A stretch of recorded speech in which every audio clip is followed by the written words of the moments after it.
how do you know Jesus? Kaya, paano mo nakilala si Kristo? Ako, siyempre, kamay pa kami, nag-eskwila ba namin sa elementary, o kung may pa kami sa eskwila, ginadala na kami sa akong nanay sa simbahan. Kaya ang nanay, katikista. Naging katikista siya, dahil sa 16 years old siya, at sa 84 years old siya.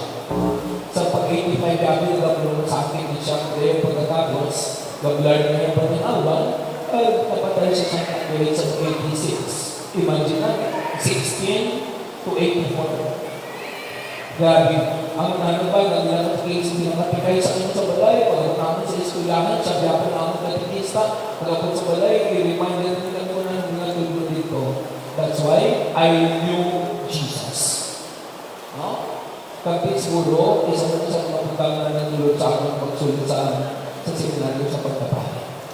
Kaya subukan ka na magdiri, no?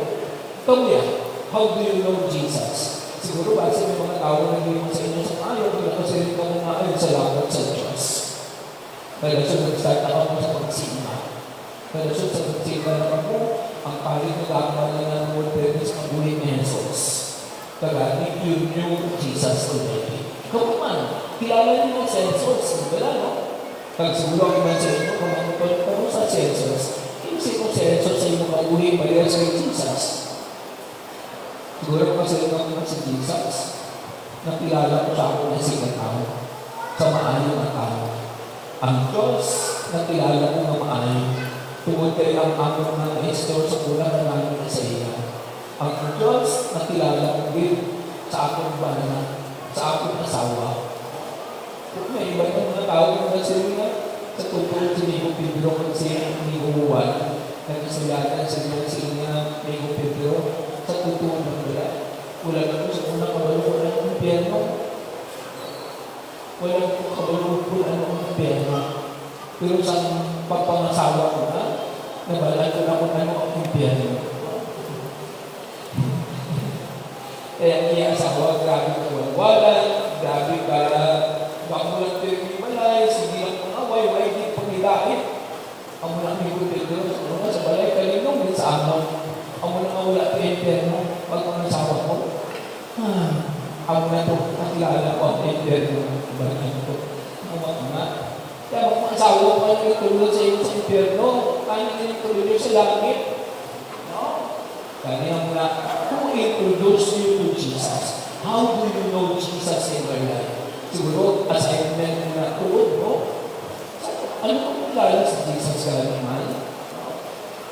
May mga tawabi ka rin sa akin na nilinis ako na balance muna at sabi na isa sa mga assignments ko.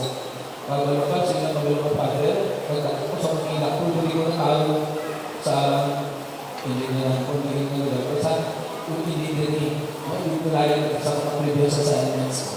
Sila nga din ko na tao Father. Sabi ko sa mga inak, talaga hindi ko darahan ko. May kumawat man ko. So pagkakapos, ang drugs man ko. Kasi pagkakapos, ang gatinunto ko sa aking lulahan, ang gatinunto man ko sa aking asawa, ang galungid ko sa aking asawa, pero Father, nagmasakit ko. Hindi sinayin ko sa doktor na hindi ako mandugay.